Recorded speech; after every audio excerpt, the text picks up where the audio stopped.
Last month, whilst wiping my arse, betwixt my hole and my hand sat an unidentifiable lump of matter. This bulbous bouncer, this tough guy, told my too-shy two-ply to take 2 steps back. Bye-bye.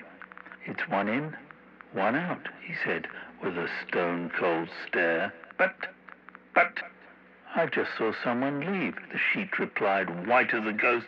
Like the wedged ship in the Suez Canal, my Canal Strait was fortified. I was mortified. Who was this rectal rejector ticket inspector? This lethal dung beetle sat just below the steeple well. There, in that cosmic corridor, lay a stone pip protruding, blocking all roads to the prize, a Tiananmen Square sole soldier under a veiny guise. But this wasn't my first rodeo. I hopped in the shower and with a point and a pinch tried to poke my hemorrhoid back inside, just an inch. I wrangled that buck back into the abyss, but it popped back out with every minor flinch. I couldn't sit for weeks without a pop and a squeak. I need some low-cut wranglers for this robust dangler. The fleshy bullet wedged in its hole would be my demise unless...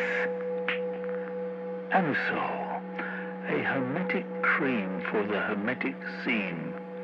I had some left from my previous groundhog excavation, so I began the routine of piling on the piles with deliberate consideration. But this one, well, he was stubborn. Even under duress, he couldn't care less. He stayed for weeks and weeks, and every eviction notice was met with a squatter's rights. What about my squatting rights?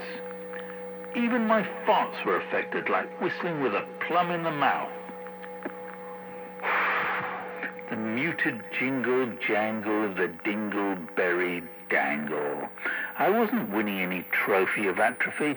This was a simple matter of congestion, which I mentioned at Prime Minister's Questions, where the backbenchers section began to nod in my direction.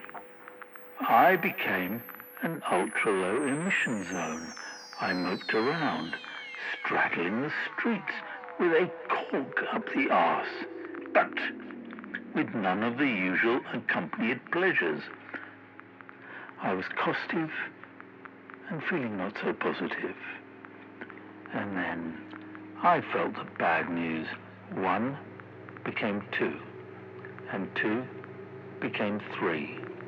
And before you knew it, I had my own little hemorrhoid family.